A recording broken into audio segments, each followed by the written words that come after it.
Mr. President, thank you so much for the speech that actually set the stage for a very interesting debate after the rest of the speeches. I give the floor to the President of the Republic of Indonesia, Prabowo Subianto.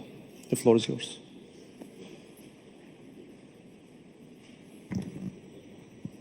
Your speech.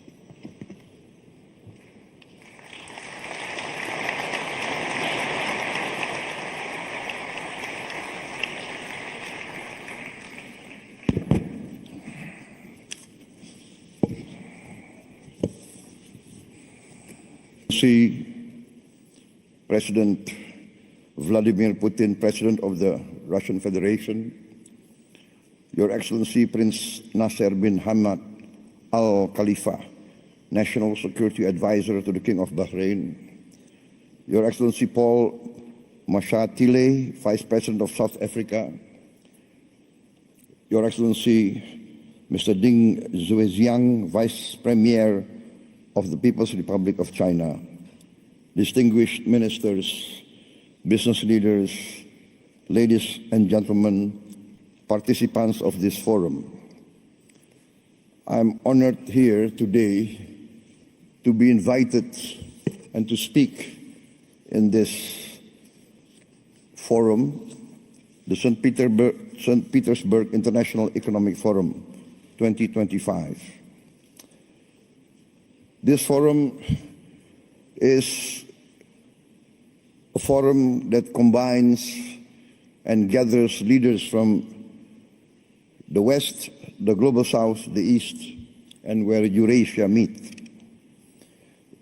Indonesia views the summit as an opportunity to forge strategic trust, an opportunity to make deals in an increasingly complicated geopolitical situation. Deals that can benefit our shared survival and our shared success. On this occasion, I would like to introduce myself. I am Prabowo Subianto, President of the Republic of Indonesia. I've just been inaugurated on 20th October 2024. And this was my first International Economic Forum, so I apologize if I'm a bit nervous.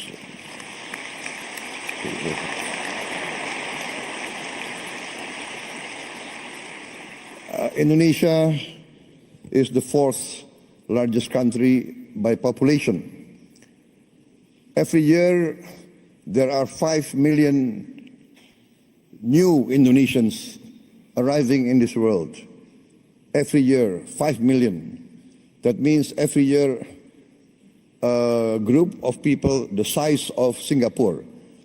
So in 10 years, there will be 10 Singapores in Southeast Asia, the size. I give this as an illustration of the size of Indonesia. This gives us great opportunity, but also gives us great challenge. Any leader of Indonesia must think how to feed 5 million more mouths every year, 5 million new school places, etc., etc. The hospitals, and more important and most important is the food. In my opinion, the duty of a government is first to protect its people. And to protect its people means to protect its people from hunger and from poverty and from the suffering of a challenging environment.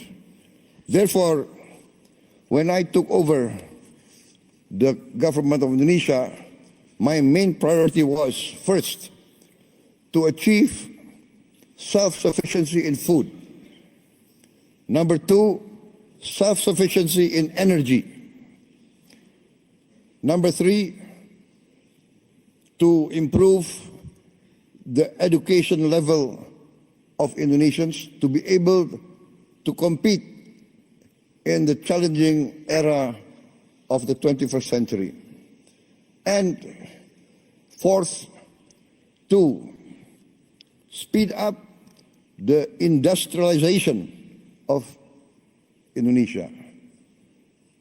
Indonesia has been fortunate in being given by the Almighty Lord vast economic resources. Vast economic resources. But these vast economic resources, if not wisely managed, actually can be a curse to our people. We have vast forests, we have vast minerals, we have a lot of commodities that are useful for the world. But this has to be managed well. And therefore, in my opinion, every country needs its own economic policy and its own economic philosophy. One of the big mistakes of many countries in Southeast Asia is that we tend to always follow the biggest and the most powerful power in the world. In the last 30 years, we see the dominance of the neoliberal capitalist classical free market philosophy, which basically tends to be laissez-faire. And the Indonesian elite followed this philosophy. And therefore, in my opinion, we have not managed to create a level playing field for all our people. There is vast growth. We have grown 5% continuously, especially the last 7 years. Yes, 35% in 7 years. But we have not managed to have this so-called trickle-down effect. The wealth remains at the top less than 1%. And this is not a formula for success, in my opinion. Therefore, my position is this, that each country must follow its own economic philosophy. The economic philosophy that is in tune and that can be accepted by each country's culture and each country's background. Therefore, I have chosen the path of compromise, the path of the best of socialism and the best of capitalism. Pure socialism, we have seen, does not work. It's utopia. Pure socialism, we see many chances and many cases people do not want to work. Pure capitalism results in inequality, results in only a small percentage enjoying the fruits of the wealth. But our path is the path of the middle way. We want to use the creativity of capitalism, innovation, initiative. Yes, we need that. But we need government intervention to overcome poverty, overcome hunger, to intervene and to protect the weak. Because there's a danger in developing countries like Indonesia of what we consider the danger of state capture. The collusion between big capital business and government officials and political elite. In the end, the collusion between these two groups does not result in the alleviation of poverty and the widening of the middle class. Therefore, We have chosen the philosophy which, in essence and in simplicity, can be reduced to one sentence. The greatest good for the greatest many. That is our philosophy. Our government must work to bring the greatest good to the greatest many. And in this case, we have to have a clean government, free of corruption. And this, I think, is the key of rapid development. I am proud to stand here before you.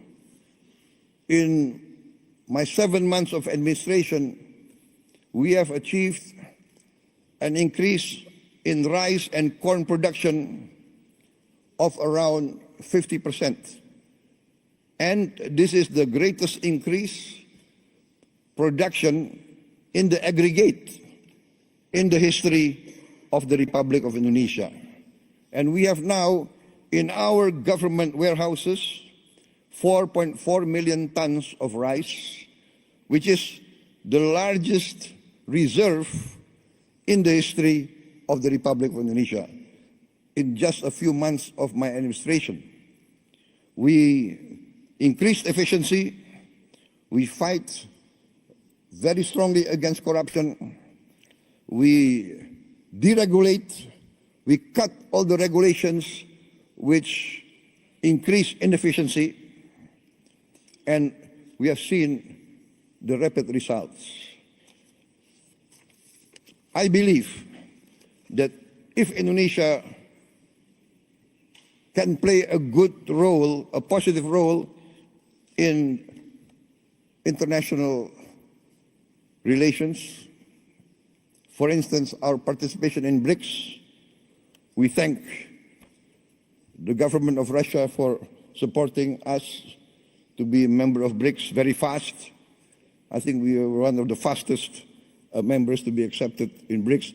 Also, Madam President, former President of Brazil and President of the New Development Bank, we are also accepted into the member of New Development Bank, also very fast.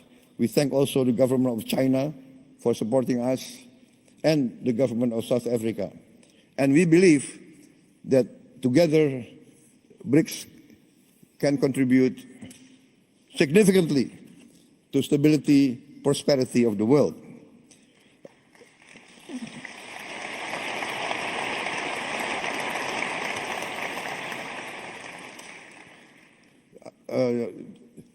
I would like just to tell us a slight story, not part of my speech, but I was asked why I did not attend the G7, but I attended the St. Petersbug Forum 25.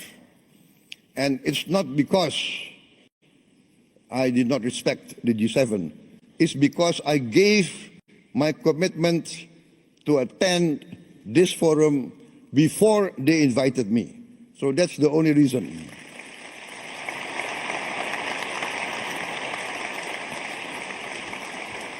So please don't read too much into the event. Sometimes political observers, they want to read, is this a political statement, right? No. Indonesia, by tradition, always non-aligned. We respect all countries.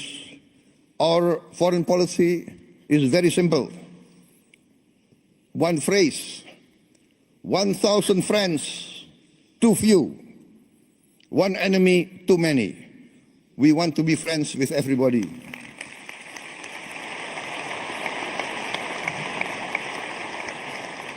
Only with friendship, collaboration, can we achieve prosperity. So thank you very much, President Putin, for inviting me. And because you invited me, I can be here today in this historic city, a city of heroism, a city of great patriotism, and as an amateur student of history, I followed the history of Russia, and I know the significance of St. Petersburg. And I had the honor of tending the cemetery of the victims of the war a few days ago. So thank you very much for this invitation.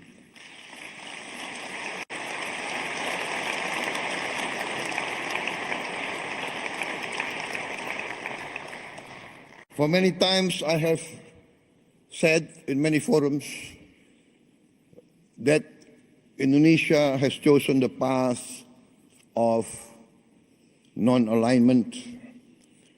We consider that this world must develop into a multipolar world and is developing towards a multipolar world. The world of unipolar centrality is past. This is the trend of history. This is what's happening in front of us. And so I value very much the leadership of Russia and the leadership of also China. And I want to be very frank, in the present world, in the global south, I think many from the global south will agree with me. Russia and China has never had double standards. Russia and China has always defended the downtrodden, has always defended the oppressed, has always fought for the justice of all peoples of the world. So I say this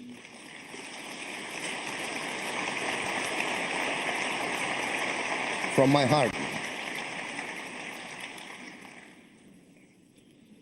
Therefore, Indonesia wants to be a good partner and a strong partner.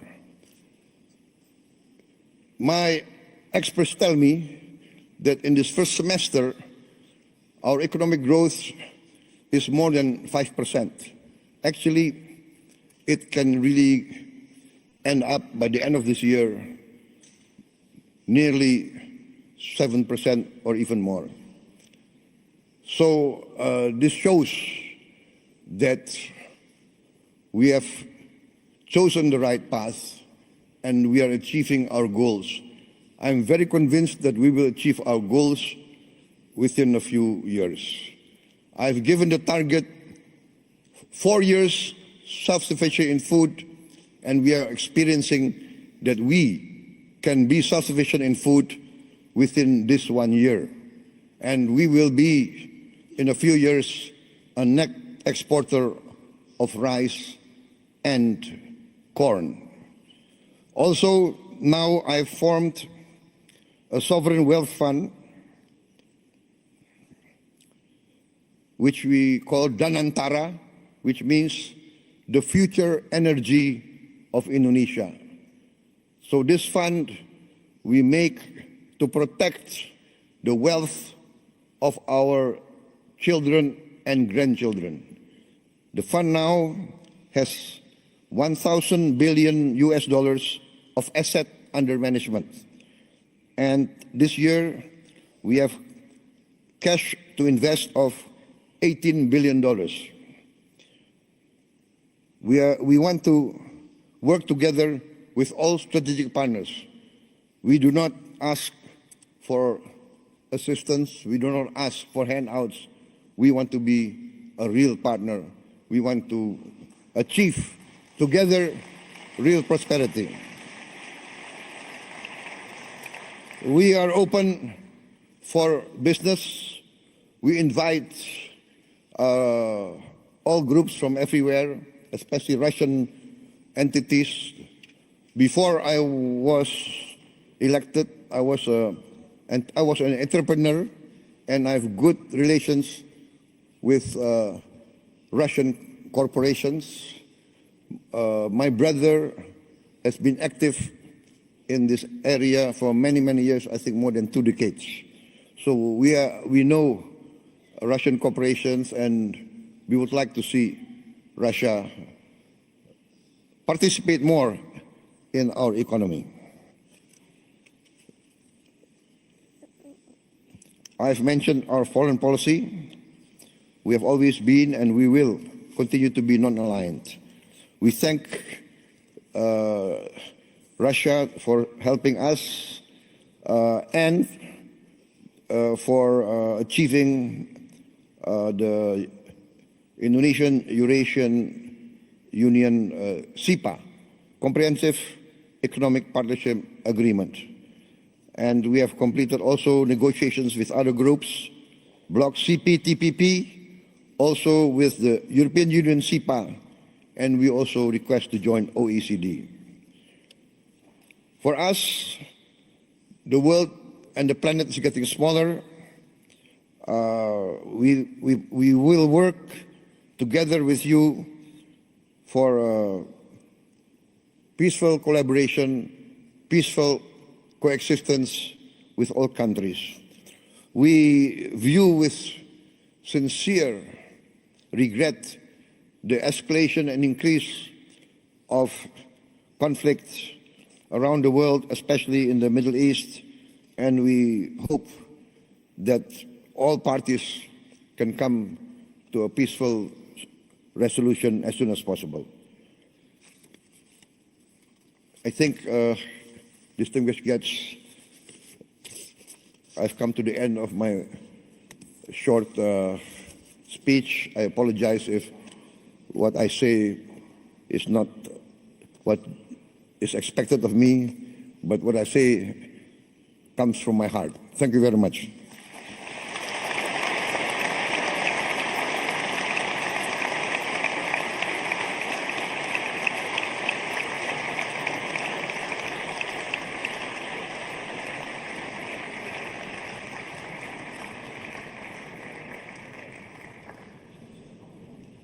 Thank you, President Subianto, and I'm not sure this is your first speech.